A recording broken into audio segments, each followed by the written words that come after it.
I do not remember warmth. That is the first truth I have carried with me through every ledger entry, every examination, every prayer recited under threat of punishment. My earliest memories are not of arms holding me, but of restraints, soft, yes, padded with stained cloth and blessed seals, but restraints all the same. I was born to alarms, not lullabies, their oscillating wails echoing through the nursery halls like mechanical grief. The sound never truly stopped. It only shifted pitch, sometimes sinking low enough to vibrate through my bones, sometimes rising so high it scraped at the inside of my skull. The matrons called it ambient alert status, a necessary reminder that danger was not an event, but a constant condition of existence.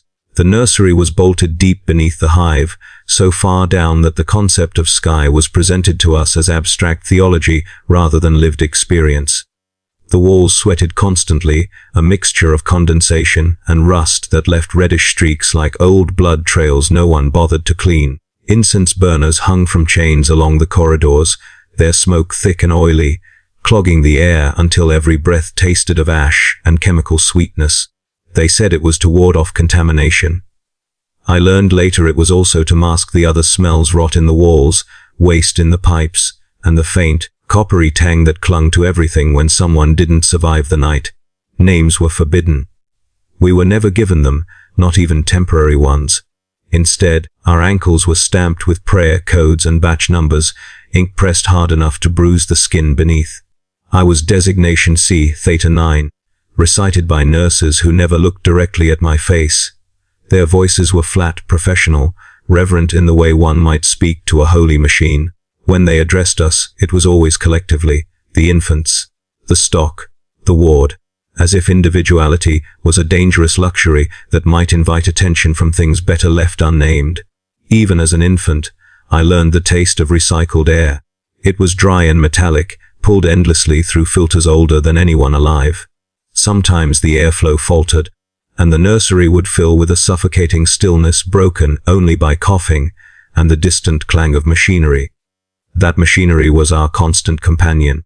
Somewhere above us, far beyond layers of rockcrete and faith, the manufactorum roared day and night.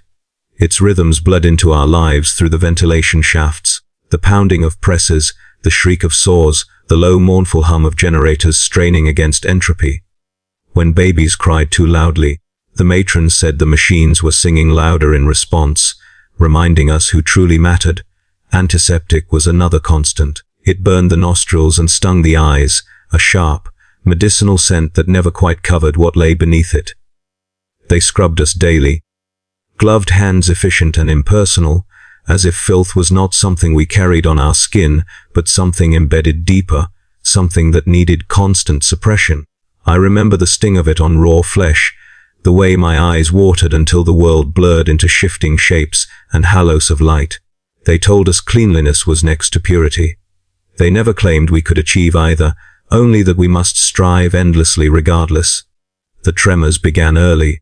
At first, they were gentle, barely noticeable shivers that rattled the crib frames and set the hanging icons swaying. The matrons dismissed them as structural settling, a phrase repeated so often it became a kind of prayer itself. But the icons told a different story. Carved from cheap alloys and blessed in bulk, they clinked together like frightened teeth whenever the ground shook. I watched them closely, even before I could properly focus my eyes, because their movement felt meaningful. As if they were reacting to something beyond the physical, something pressing against the walls from the other side. We were taught, even before language, to fear silence. When the alarms paused for maintenance, when the machines above stuttered and fell quiet, a palpable dread settled over the nursery. The air felt heavier then thicker, as if sound itself was the only thing holding the walls apart. In those moments, the screaming started. Not from us, but from somewhere else. Threaded faintly through the ventilation, distorted by distance and layers of metal. The matrons told us it was just the manufactorum singing, steam venting through old pipes, nothing more. But even as a child, I knew the difference between machinery and pain. Sleep was irregular, enforced by dimming lights and chemical mists that settled on our skin like cold dew. Dreams came anyway, fragmented, senseless visions of corridors that bent at impossible angles, of shadows stretching too long for their sources. When I whimpered or thrashed, sensors triggered alarms and a matron would arrive, injecting calm with practiced efficiency. Unregulated neural activity, she would mutter, logging the incident without breaking stride. I learned quickly that reacting only brought more attention, more notes added to my growing file. Silence, I discovered, was safer than truth. Religious instruction began before speech. Hymns played over the nursery's Vox speakers, low and droning, repeating endlessly until the words lost meaning and became pure sound. Icons were placed within our line of sight, their stylized faces stern and watchful. We were encouraged, gently at first, then with increasing firmness, to fixate on them, to let their presence anchor us. I did as instructed. But sometimes, when the lights flickered or the tremors grew stronger, I thought the icons were watching me back. Their expressions shifting subtly, as if gauging my worth. The staff rotated frequently. Some disappeared between shifts, their absence explained away with clipped phrases about reassignment or illness. Others returned changed, more distant, more hurried, making the sign of the Aquila more often, and avoiding certain sections of the ward entirely. There were cribs that remained empty for days, then weeks, before being quietly filled again with new infants bearing fresh stamps. No one ever explained where the previous occupants had gone. We learned not to ask. Questions, even unspoken ones, seemed to carry weight here, as if curiosity itself added strain to an already fragile structure. As I grew, my awareness sharpened, and with it came an understanding I was never meant to have so early. I noticed the way the matrons' voices tightened when reading certain batch numbers. I noticed the extra pauses when my designation was spoken, the way their hands lingered, just a fraction longer during examinations. I noticed the additional purity seals affixed near my crib, their wax still warm, as if reapplied often. I did not yet know the word, tainted, but I felt its shape forming around me, an invisible category waiting to be named. The nursery was my world, and it was already teaching me its most important lesson. Survival was not about strength or innocence, but about fitting into the margins allowed to you. I learned to cry softly, to breathe shallowly when the air grew thin, to stare at the icons without letting my thoughts wander too far. Somewhere beyond the sirens and the sweat-streaked walls, a vast empire churned on, indifferent and eternal.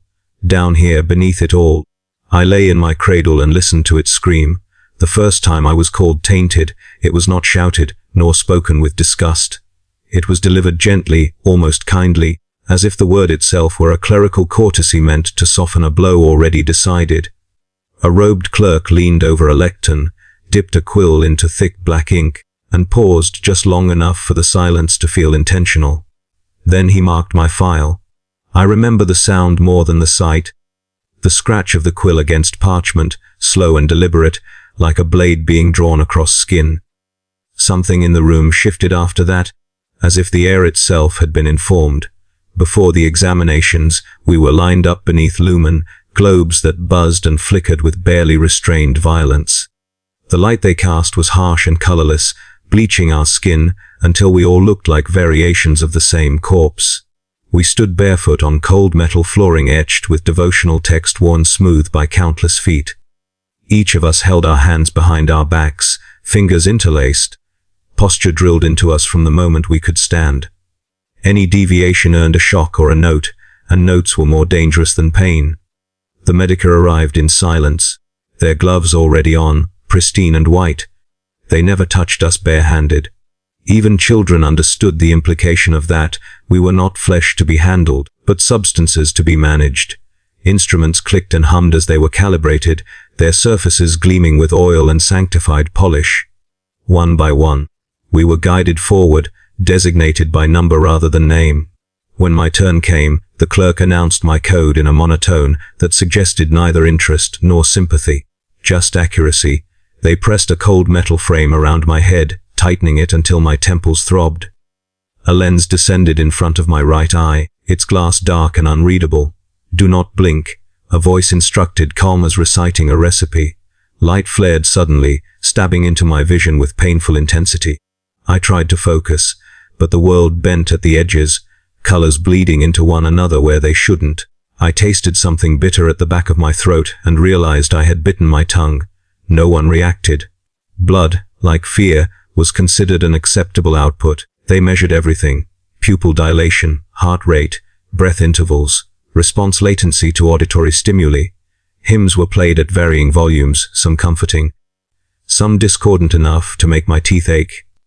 I was asked to recite prayers I had learned before I understood their meaning, then subjected to sudden pain mid-verse to see if I faltered. Silence followed, long, suffocating stretches where nothing happened at all. I learned that silence was the worst test. In the absence of instruction, my thoughts grew louder, and I was keenly aware that someone, somewhere, was watching how I coped with that. Everything was written down. Every flinch, every hesitation, every involuntary tear logged in neat columns with standardized annotations. The clerk's quill never seemed to run out of ink. When a page filled, it was replaced instantly, as if the supply were infinite and our lives merely fuel. At one point, I glanced sideways and saw my reflection distorted in a polished instrument casing. My eyes looked too bright, too alert, like an animal that knew it was being weighed for slaughter. I looked away quickly. Self-awareness was another trait they tracked. Between tests, we were made to wait in a holding area that smelled faintly of disinfectant and ozone. The walls were bare save for a single symbol repeated at precise intervals, stamped into the metal as if to remind us that even emptiness belonged to the Imperium. I sat with my back straight, hands folded, counting my breaths the way I had taught myself to do during tremors. Around me, other children stared at the floor or mouthed prayers under their breath. One sobbed quietly until a shock staff silenced him. The sound lingered in my ears longer than the pain I imagined it caused. When they called me back, it was for questioning. Not the loud, accusatory kind I had heard about in whispered stories, but something far worse. The examiner spoke softly, politely, asking simple questions about my dreams, my thoughts during hymns, whether I ever felt as though I was being watched when alone. I answered carefully, selecting words the way one selects steps across a minefield.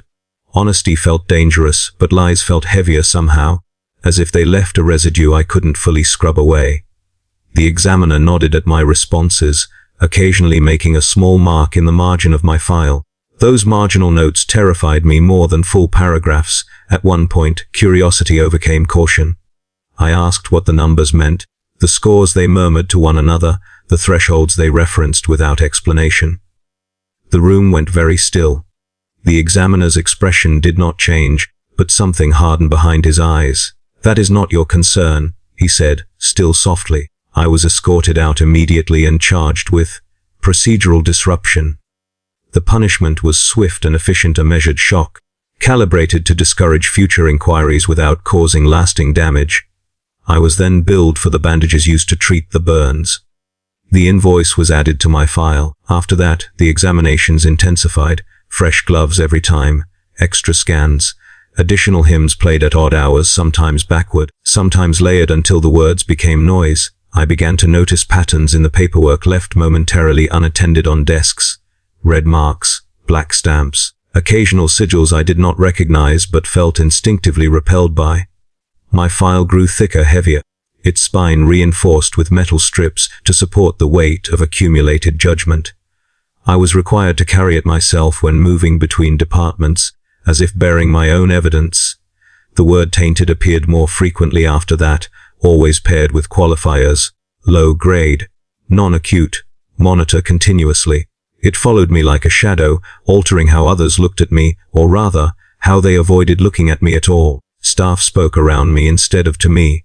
Other children learned quickly that standing too close resulted in extra scrutiny, so they kept their distance.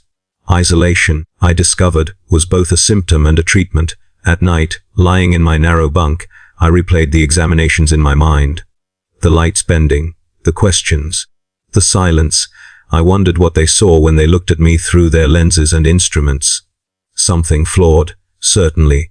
Something measurable. The Imperium did not fear what it could not name. It feared inefficiency, unpredictability.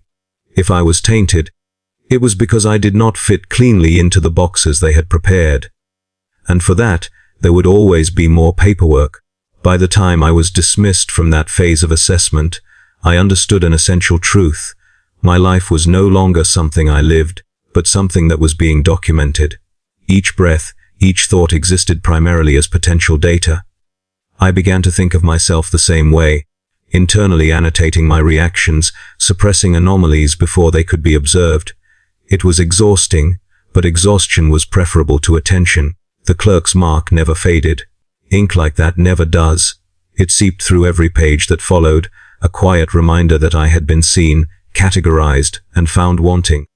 Whatever came next, and I could feel it looming, like pressure building behind my eyes, it would be informed by that single, gentle word written so carefully in my file. They said prayer was a shield.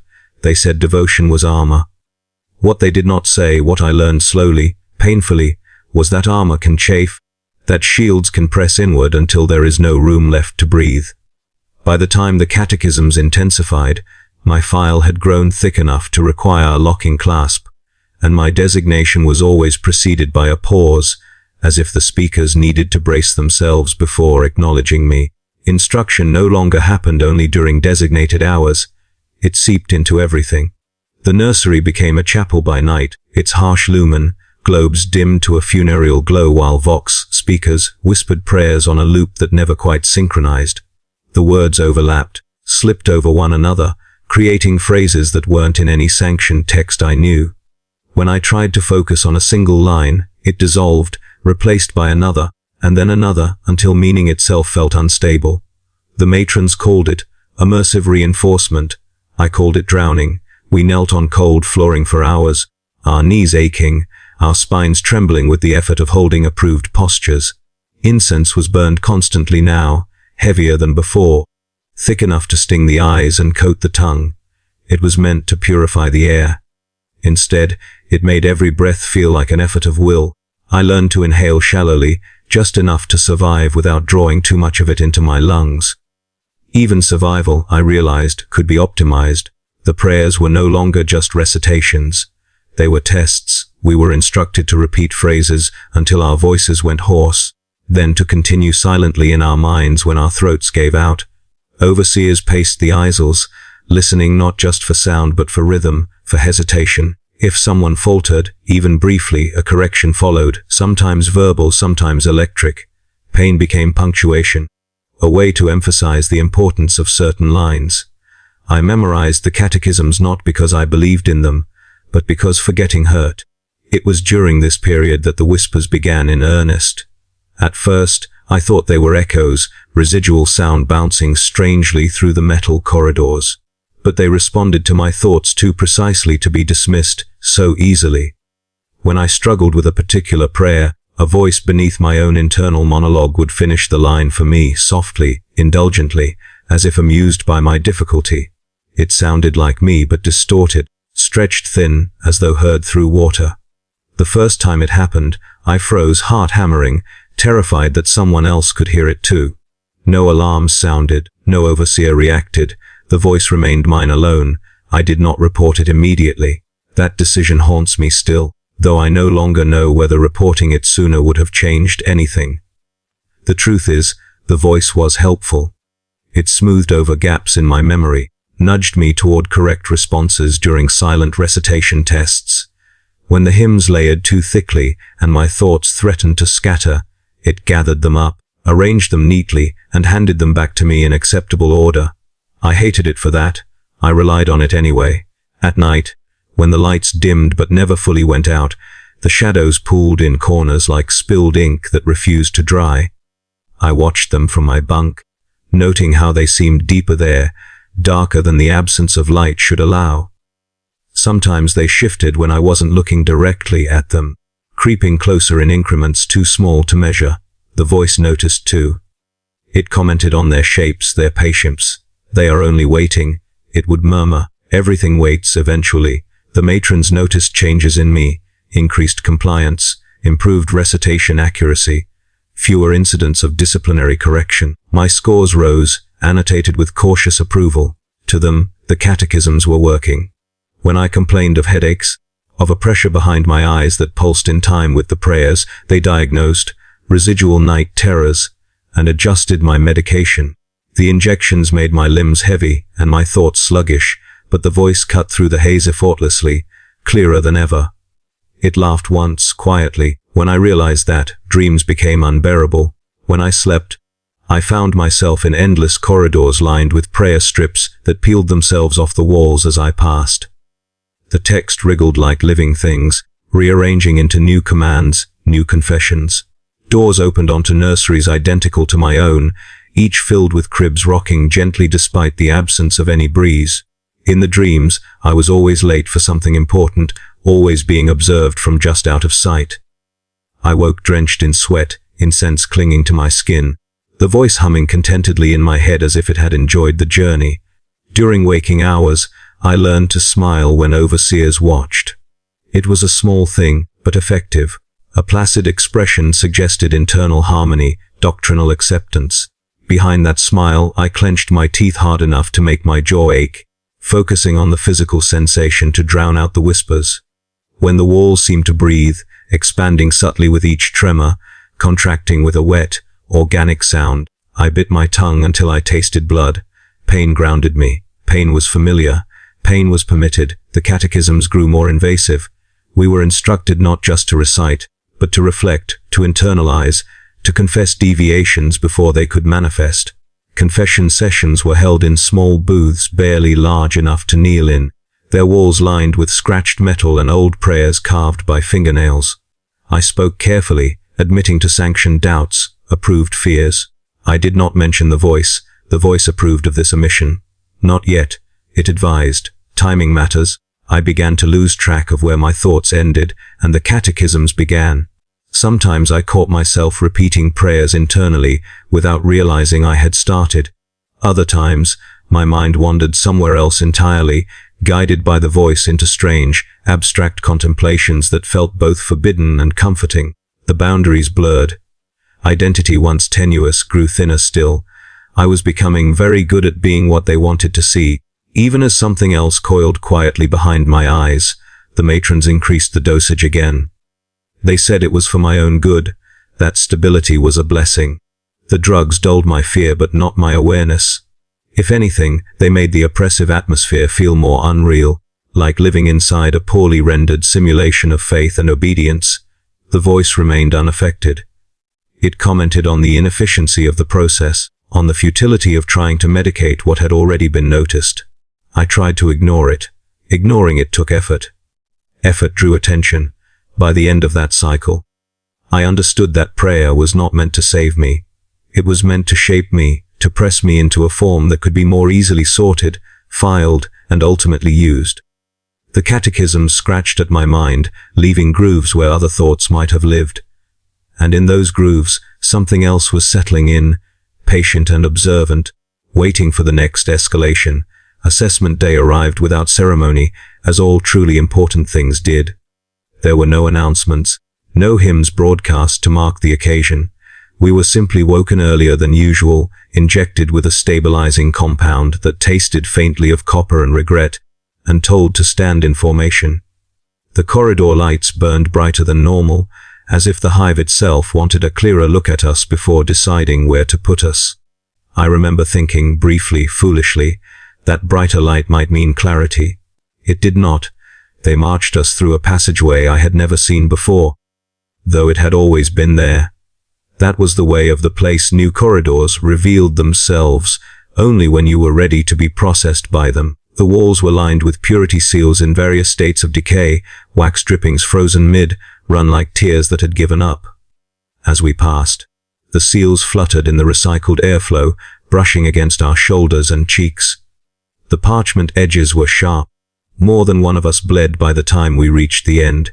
The sorting hall was vast, far larger than the nursery or any chapel I had known. Its ceiling disappeared into shadow, broken only by hanging chains and luminous rays that cast stark cones of light onto the floor below. The floor itself was divided by metal rails into multiple lanes, each terminating at a reinforced gate.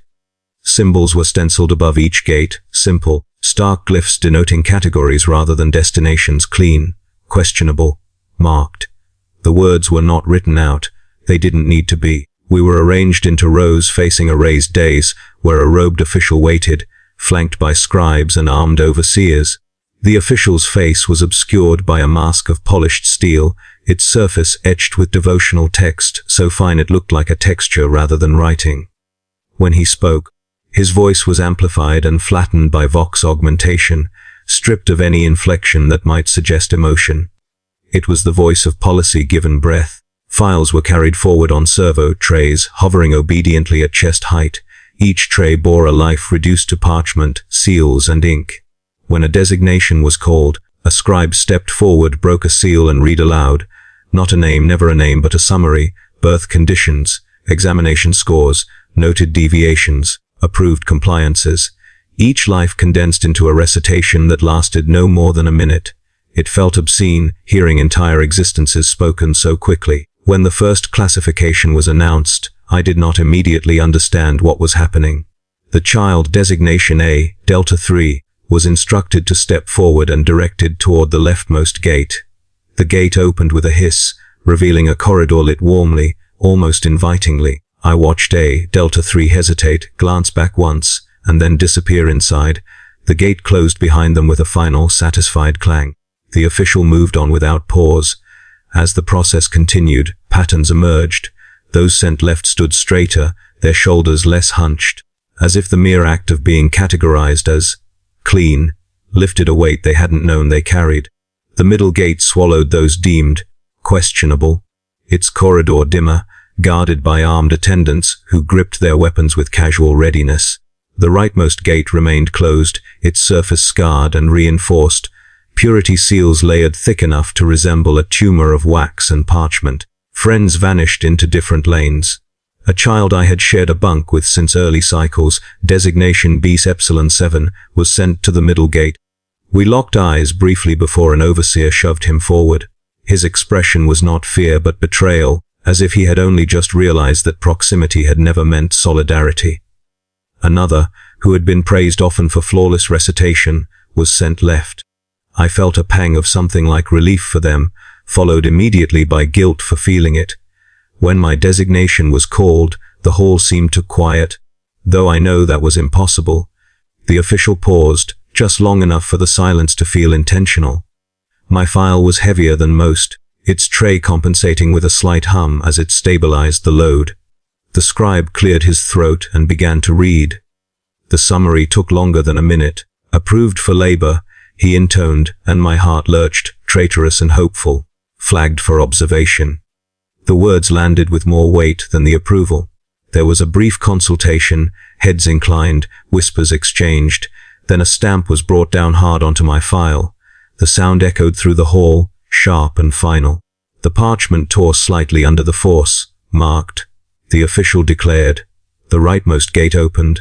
The corridor beyond was narrow and steeply inclined downward, lit by red lumen, strips that pulsed slowly, like a heartbeat. Armed attendants took position on either side of me, close enough that I could feel the heat from their armor.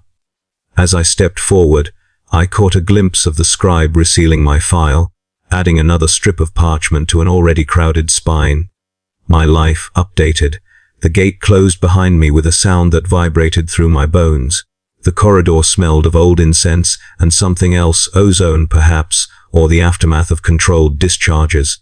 The walls were closer here, pressing in subtly, their surfaces scratched and dented by previous occupants. I understood, then, that this was not a destination so much as a holding pattern, a place for things that could not yet be discarded, but could not be trusted either. We were not alone. Others stood along the corridor, newly sorted, their expressions a mirror of my own internal confusion. No one spoke. There was nothing to say that hadn't already been recorded. I felt the familiar pressure behind my eyes, the whisper stirring as if amused by the development. "See," it murmured. "Order. They processed us again, of course. Secondary assessments, tertiary confirmations, every step documented, every reaction scrutinized. I was still approved for labor, that much was clear, but now every task would be shadowed by observation. I was a resource with an asterisk, a line item requiring footnotes. The Imperium had decided I was useful, but only under conditions. That was the day I truly understood its love. Not as an emotion, but as a metric. It was measurable, conditional, and always recorded. To be loved was to be allocated. To be discarded was simply to be delegated. There was no cruelty in it, no malice, only process. And in that process, I had found my place, not clean enough to ascend, not broken enough to be destroyed, just flawed enough to be watched. As they led us away from the sorting hall, deeper into the hive's arteries, I did not look back. There was nothing left there for me.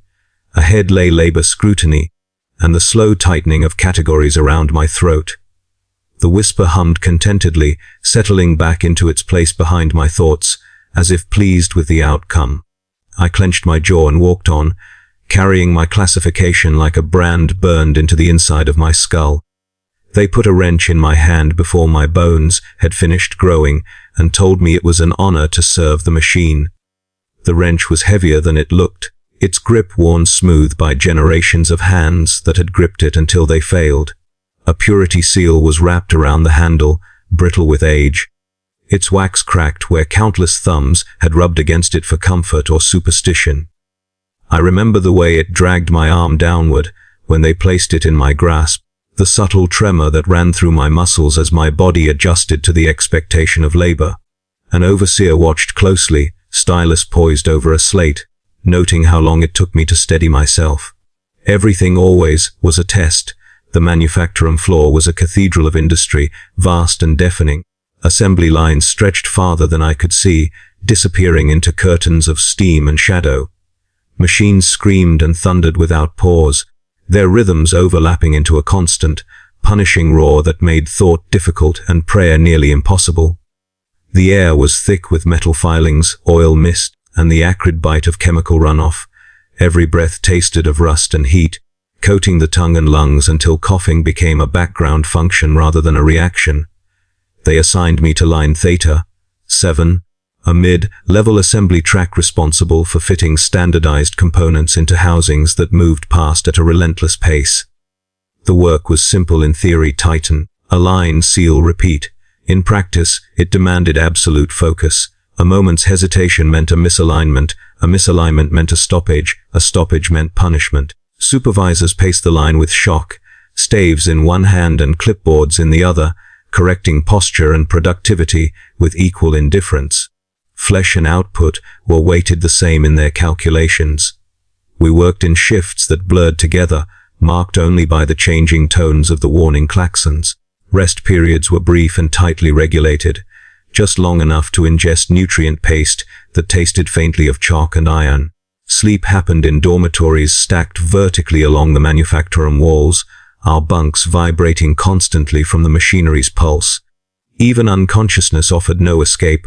The machines sang through the metal, through bone, through dreams.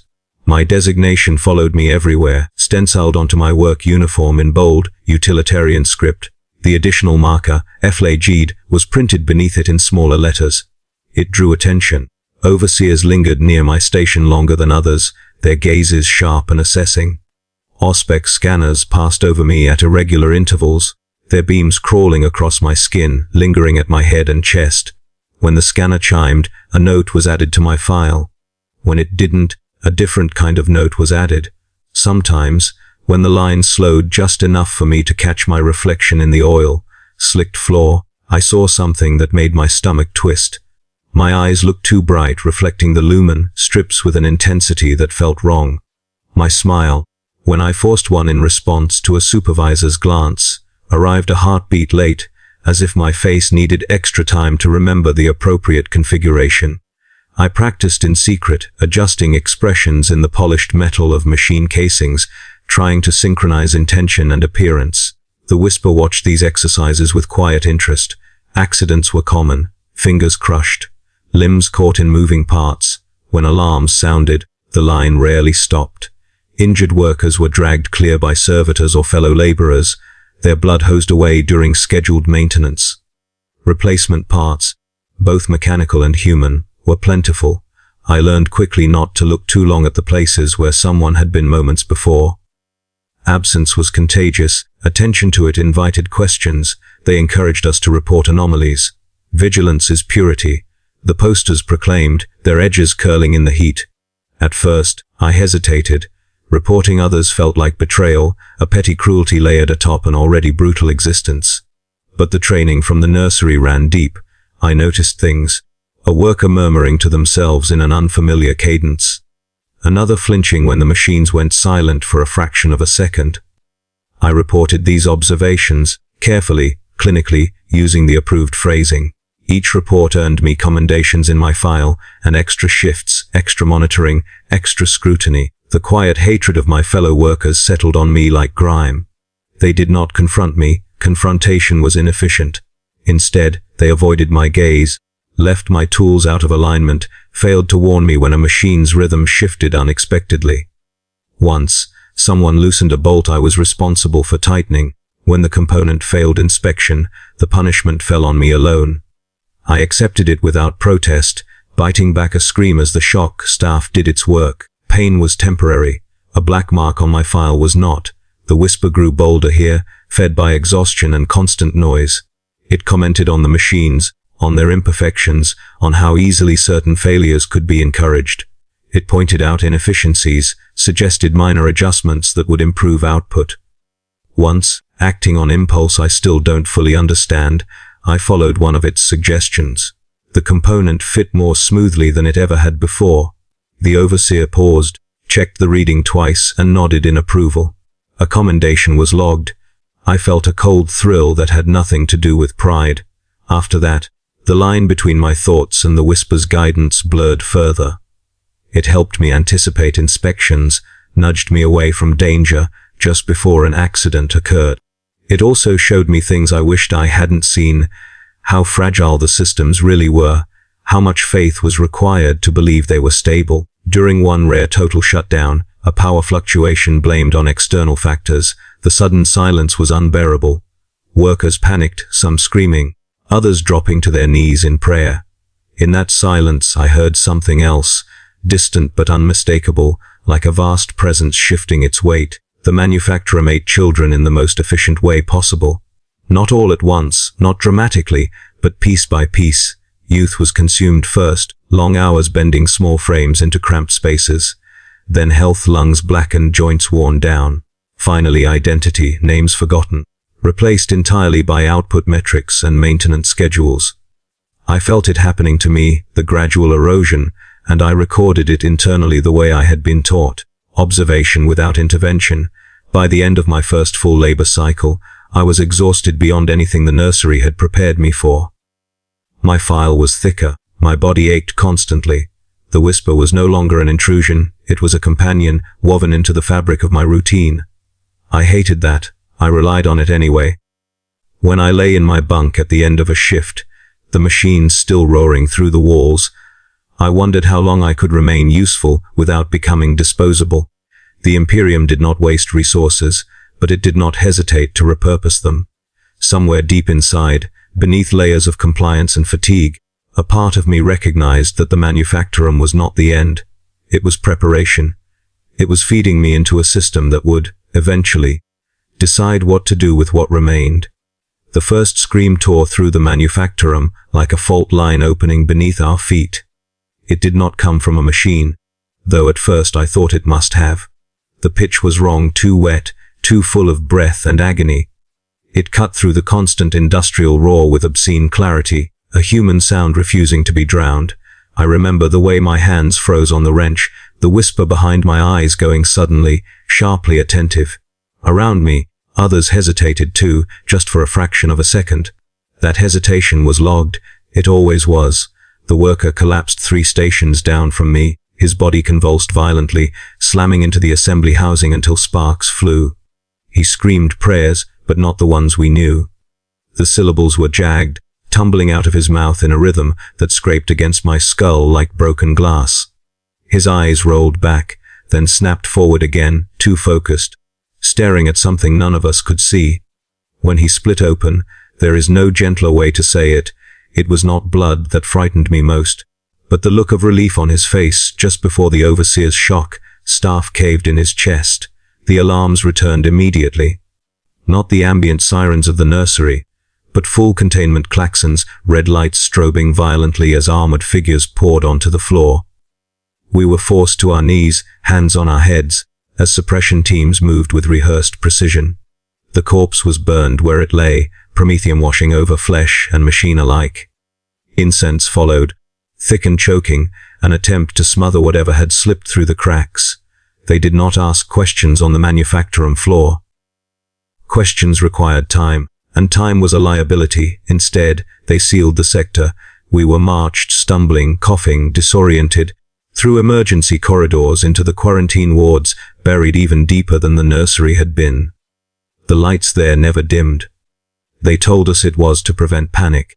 I later learned it was because sleep was where the nursery's curse found purchase most easily. Exhaustion was safer than dreams. The quarantine ward of Silent Saints was a misnomer. There was nothing saintly about it, and silence was enforced only through chemical means. The ward smelled of bleach, incense, and scorched metal, a sterile brutality that burned the sinuses raw. Cells lined the corridor, each barely large enough for a single occupant to sit or kneel. The walls were padded, not for comfort, but to reduce noise. The floor drains were wide and frequently flushed. They stripped us of our work uniforms and replaced them with thin, regulation robes stamped with ward identifiers. Auspex arrays scanned us repeatedly as we were processed, beams crawling over our bodies, lingering at the skull. Each scan was accompanied by a soft chime or a sharp buzz. I learned quickly to dread the buzz. When it sounded, a servitor marked something on a slate and adjusted the schedule. Sleep deprivation began immediately. Lights blazed without pause, humming faintly, vibrating in a way that made my teeth ache. Vox speakers whispered hymns at irregular intervals, sometimes overlapping, sometimes cutting out abruptly mid-verse. We were fed intravenously, nutrient solutions cold and impersonal, eliminating the need for communal meals. Isolation was complete. Even screaming was discouraged. Sound dampeners activated automatically, reducing cries to dull, muffled thumps that echoed uselessly in the chest. The confessor arrived on the third cycle. He wore a metal mask that obscured his face entirely, smooth and expressionless save for a grill over the mouth. His voice emerged distorted, ground down into something like stone dragged across stone. He did not shout. He did not threaten. He simply asked questions, and each one felt like a scalpel sliding between my thoughts. Describe your dreams. Describe your thoughts during silence. Describe the voice you hear when you think you are alone. I tried to lie. The ward knew. The machines monitoring my vitals spiked instantly, their displeasure noted. The confessor adjusted his approach, circling the truth with relentless patience. He burned incense until my lungs spasmed, until every breath felt like inhaling fire. When I choked, when my vision blurred, he called it purification. When I sobbed, he called it progress. They made us confess repeatedly, even when there was nothing left to say, even when words lost coherence. Confession became a reflex, a purge of thought before it could solidify. I signed every transcript they placed before me, my signature growing shakier each time. Refusal was not an option. Refusing felt like standing upright in a flood, heroic for exactly as long as it took to drown. In the steam-filled chambers attached to the ward, I began to see them. Shapes formed in the vapor when the purifiers ran too long, figures with too many joints, too many angles, bending where nothing should bend. They never crossed the glass. They simply waited, patient beyond comprehension. The whisper grew quiet, then reverent. It did not explain them. It did not need to. Some truths did not require narration. Others broke before I did.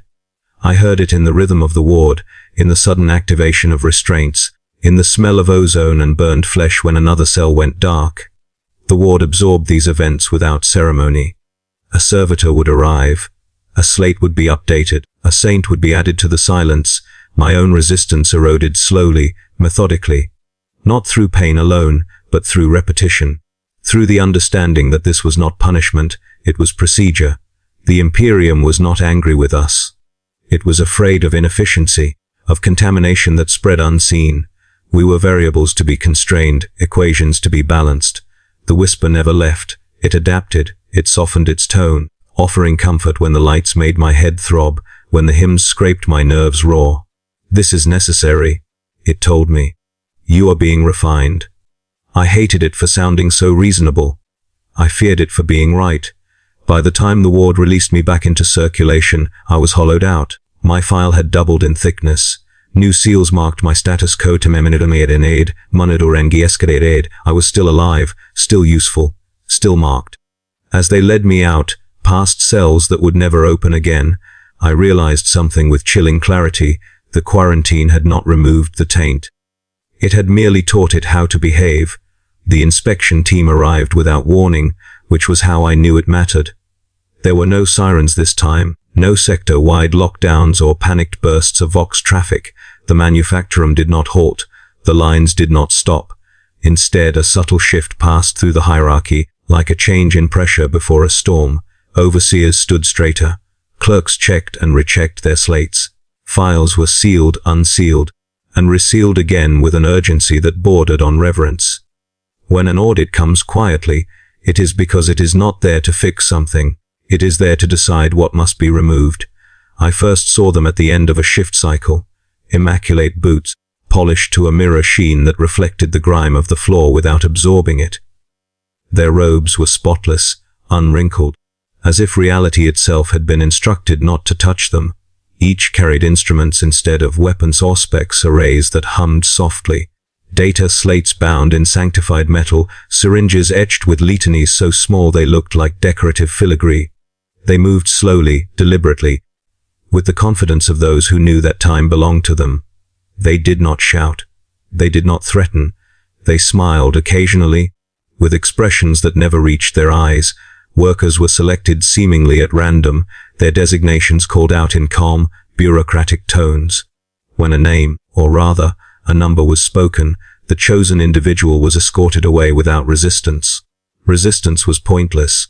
We had all learned that by now. The corridors leading away from the main floor were curtained with thick fabric, woven with sound-dampening fibers and purity sigils. Behind those curtains lay the partitioned chambers, spaces designed to preserve what the documentation called operational dignity. The screams were muffled. That was intentional. I waited longer than most. That should have frightened me more than being called early. Delay meant discussion. Delay meant cross-referencing. Delay meant I was not a simple decision. The whisper behind my thoughts was quiet, observant, as if listening along with me. It did not offer reassurance this time. It did not need to. When my designation was finally spoken, it echoed louder than the others, though the volume was the same. Two attendants took my arms, not roughly, but firmly, and guided me toward the curtains. I noticed how careful they were not to touch my head. That detail lodged itself in my mind, and refused to leave. The chamber beyond was smaller than I expected. Clean, sterile, a single chair bolted to the floor, restraints folded neatly at its sides like polite suggestions. The air smelled faintly of disinfectant and old parchment.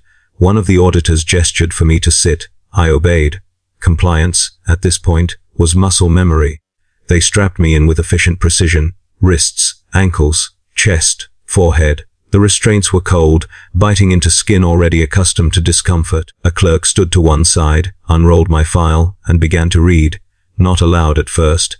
His eyes moved steadily across the pages, his expression unchanged. Occasionally, he paused to make a note in the margin, the scratch of his stylus absurdly loud in the quiet room. Then he began to speak. He read my life as if it belonged to someone else. Birth conditions, nursery alarms, early catechism compliance, examination scores, manufacturum output metrics, quarantine transcripts, each event stripped of emotion, reduced to data points and annotations. He spoke of my fears as stress responses, my endurance as resource viability, my whispers as non-conforming internal stimuli. Hearing it all laid out so clinically was worse than any accusation. There was no room to argue with a ledger. While he read, the auditors worked. Instruments hummed and clicked as they scanned me, needles pricked skin to draw samples, lenses hovered inches from my eyes. I tasted copper where I had bitten my lip, the sharp tang grounding me in my body even as my mind threatened to drift. The whisper stirred faintly, a presence at the edge of my awareness, but it remained restrained, as if aware that this was not a moment for commentary. Non-conforming reactions observed. One auditor murmured, another nodded. Consistent with prior flags, they conferred quietly, their words precise, technical. Devoid of judgment, they were not angry. They were not afraid. They were solving a problem. At one point, a device was pressed against my temple. It vibrated softly, sending a pulse through my skull that made my vision fragment into overlapping images.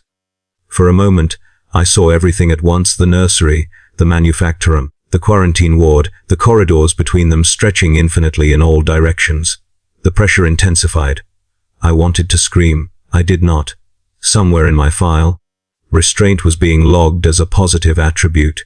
They asked me questions during the procedure, not to elicit information, they already had that, but to observe my responses under stress. Questions about faith, about obedience, about whether I believed my suffering served a purpose. I answered the way I had been trained to answer, voice steady despite the pain. The clerk noted my tone, my cadence, the delay between question and response. He was very thorough. When it was over, they did not untie me immediately. They stood back, reviewing their notes, comparing readings. Finally, one of them made a small mark on the slate and nodded once. Satisfied. That gesture terrified me more than anything else that had happened in that room. They released me without ceremony. I was still walking when I left the chamber. My legs obeyed commands. My heart beat. My lungs drew breath. By every functional metric, I was intact. And yet, something inside me had been officially condemned. Not destroyed, not yet, but categorized as a liability requiring resolution. The difference was subtle but profound. As I was escorted back through the corridors, I passed others being led in. Some were sobbing. Some were eerily calm. One met my eyes and smiled faintly, as if relieved to see someone return. I could not return the expression. Whatever part of me might have offered comfort had been neatly excised, not physically, but administratively. Back at my assigned quarters, a new seal had been affixed to my file. Phenol Riverdue per DNG. The words glowed faintly under the lumen light, as if eager. The whisper stirred then, stretching carefully, testing the boundaries of its leash. It did not gloat, it did not mock. It simply observed, as it always had. You see, it said quietly, not unkindly. They are very close now. I lay back on my bunk, staring at the ceiling as the machinery hummed on, indifferent and eternal. I understood, with a clarity that felt almost peaceful, that this audit had never been about deciding whether I would be saved. It had been about deciding what kind of ending I was fit for. In the end, there was no dramatic execution. No firing line, no chanting mob or thunderous condemnation. There was only a transfer order. It arrived folded neatly atop my file, sealed with red wax still faintly warm, as if it had been written with urgency, but delivered with restraint. The paper smelled of bleach and ozone, the scent of corridors that led only one way. I was instructed to prepare for reassignment. The word was chosen carefully. Reassignment implied continuity. Purpose, it suggested I would remain part of the system, merely relocated to where my utility could be most efficiently expressed. I understood immediately what it meant. The guards who came for me were polite. That was the worst part. They addressed me by designation, confirmed my identity twice, and allowed me a moment to stand unaided before applying the restraints. The manacles were heavier than those used in quarantine, their inner surfaces lined with something soft that drank warmth from the skin. A mercy, perhaps, or simply another measure to preserve the asset until delivery. The corridor we walked smelled of old prayers, not fresh incense, but the residue left behind after countless rites had been performed and forgotten. Bleach burned the back of my throat, layered over with the sharp tang of ionized air. The walls were smoother here, less scarred, as if violence had been refined into something cleaner, more precise. Every few meters, a faded inscription reminded me that purity was achieved through sacrifice, and that sacrifice was most meaningful when documented correctly. I tried to recite the catechisms as we walked, the old ones, the ones that had been drilled into me until they carved grooves in my mind. The words slid off my tongue like grease, refusing to settle. My mouth formed the shapes, but the meaning no longer followed. It was as if the language itself had revoked my access. The whisper followed, close and gentle. It no longer needed to hide. There was no reason to. Its presence felt almost grateful, as if this was what it had been waiting for all along. Not triumph, not escape, completion. You did well, it murmured, voice layered perfectly atop my own thoughts. You endured. You were recorded. You were preserved. The processing bay lay at the end of the corridor. its doors marked with sigils so dense they blurred together into a single warning shape. Servo, arms protruded from recessed alcoves, motionless for now, their blades and injectors gleaming under harsh lumen light. The floor sloped gently downward toward a central platform, designed so that nothing spilled would pool where it could be inconvenient. A clerk waited inside, flanked by 2 technicians whose faces were hidden behind rebreather masks. The clerk did not look at me when he spoke. He read from the order, confirming my reassignment to special service. The phrase was accompanied by a footnote I was not allowed to see. They guided me onto the platform and secured the restraints with practiced efficiency. Wrists, ankles, spine, skull, each lock engaged with a satisfying click, the sound of finality disguised as precision. I stared up at the ceiling, at the faint stains that no amount of cleaning could fully erase. I wondered briefly how many had looked up at that same pattern and thought the same thought, this is where I end. A technician leaned close to my ear, voice muffled by his mask. Remain calm, he said, as if calm was still an option rather than a requirement. Processing will be efficient. I wanted to laugh. The impulse surprised me, bubbling up from somewhere deep and raw. Efficient. Everything in my life had been efficient. My birth, my education, my suffering, my categorization. Why should my Eresha be any different? The saws began their hymn. It was not a sudden roar, but a gradual rise in pitch as power flowed into them. A choir of machines warming up to their task. The vibration traveled through the restraints into my bones, setting my teeth chattering despite my best efforts to remain still. The whisper hummed along, harmonizing softly, as if this were a sacred moment worth marking. They did not sedate me fully. Complete unconsciousness was considered wasteful. Instead, they dulled the edges, applied enough anesthesia to prevent thrashing while preserving awareness.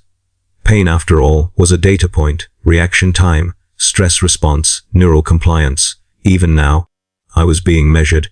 As the first incision was made, I felt pressure more than pain, a deep, invasive force rearranging me without asking permission. The smell reached me almost immediately, hot metal, cauterized flesh, antiseptic struggling valiantly against inevitability. I focused on breathing, shallow and controlled, the way I had been taught in the nursery during trimmers. Images flooded my mind, unbidden. The sweating walls of the cradle beneath the sirens. The clerk's quill scratching the word tainted into my file. The catechisms that scratched my thoughts raw. The sorting hall, the manufactorum, the quarantine ward. Each memory surfaced briefly, then slid away, filed somewhere beyond my reach. The whisper grew quieter as the process continued, not weaker. Just satisfied. You were never an error, it said, almost tenderly. You were a solution in progress. I understood then with perfect imperial clarity. I had been born as an anomaly, a fluctuation in the vast machinery of humanity. I had lived as a resource, my worth calculated and recalculated until the margins narrowed to nothing. And now, I would die as a solution, my body repurposed, my mind reduced, my remaining utility extracted and sealed behind layers of steel and prayer. There was no hatred in it, no cruelty, only process. As my vision dimmed and the hymn of saws blended into a distant, reverent drone, I felt the last fragments of selfhood loosen their grip. Somewhere, a file would be closed, a seal would be affixed, a clerk would mark my status as resolved, and the Imperium would continue vast and uncaring, exactly as it always had. I confess this now not as a plea, nor as a warning, but as a record. Because in the end, that is all